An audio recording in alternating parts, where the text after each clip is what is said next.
morning, everyone. I called this meeting because our financial position is getting serious. Sales are still dropping, and we can't meet our loan payments to Bank Tiger Commerce or Brabina Jati Sendirian Berhad. Yes, Mr. Tana. Our liabilities are now more than our asset. A few creditors have even sent demand letters, which means we are already insolvent under the Companies Act 216.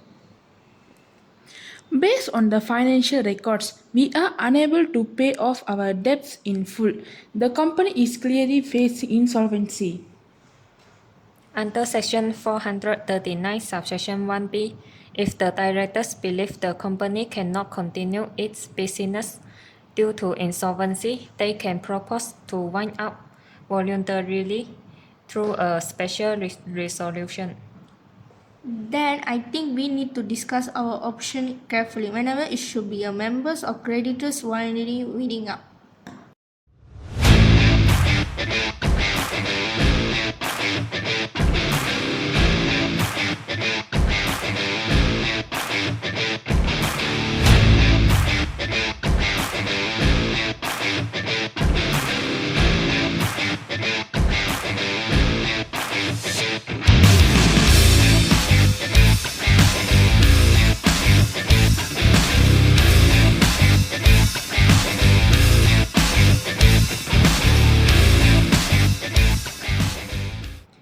Before we make a decision, let me explain the two categories under Section 439, Subsection 1 of the Companies Act 2016. First, members' voluntary winding up applies when the company is solvent and can pay all debts within 12 months.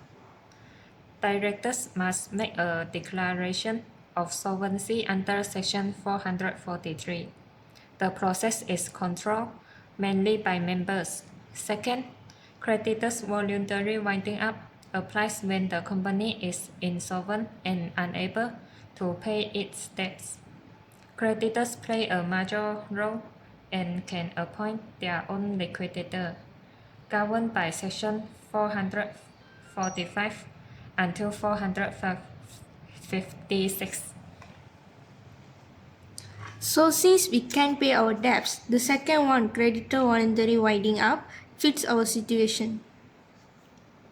Exactly. Ethically, this also protects our creditors' interests. Alright then, let's propose a special resolution to wind up the company voluntarily under creditor voluntary winding up.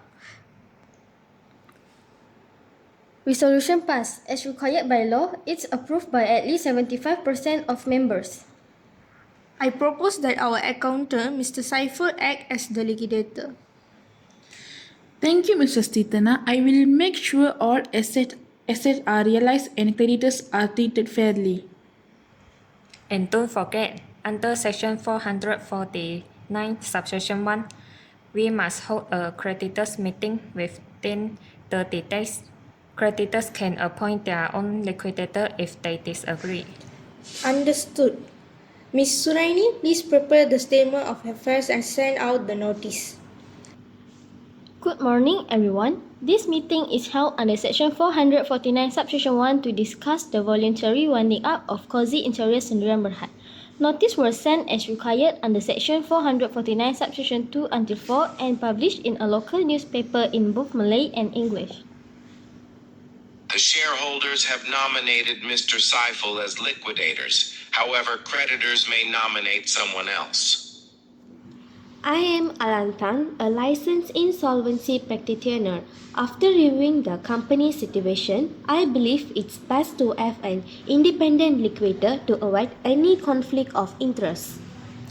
We, the creditors, agree.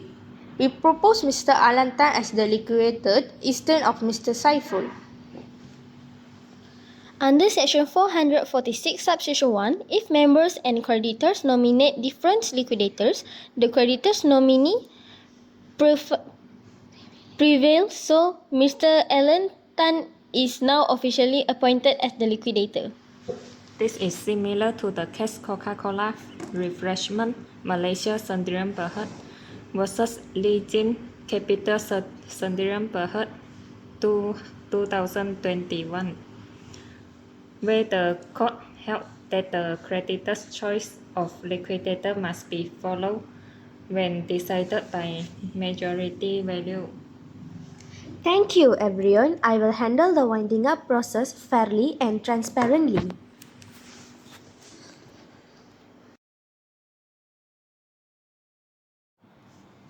So now that the creditors meeting is done, are there any more legal points we should remember? Yes, once the liquidator is appointed, all company powers transfer to him under Section 456. The directors must cooperate fully and provide all necessary information. I will file the resolution and documents with SSM as required. Even though I'm not the liquidator, I will help Mr. Alantan with the financial records and creditors list. That's the right thing to do. We need to act ethically and with transparency.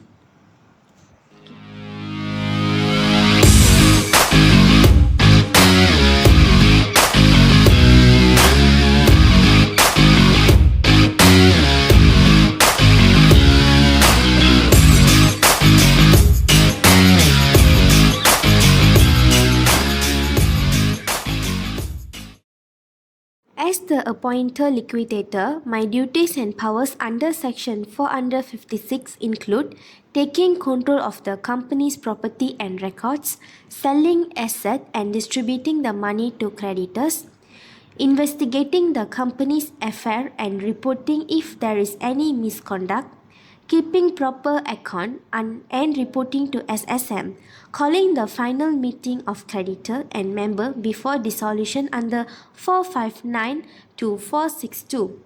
Ethically, I must be independent, fair and protect all creditors' interests equally. That is a perfect summary, Mr. Alan. It reflects both professionalism and compliance with the Act. We will cooperate fully and provide all company documents.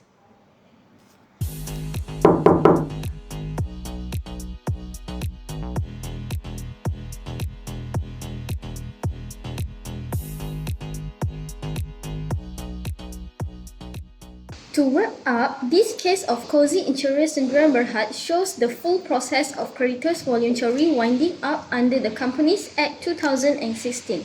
The key point is, number 1, two types of voluntary winding up, which is members and creditors. Second, creditors voluntary winding up applies because our company is insolvent.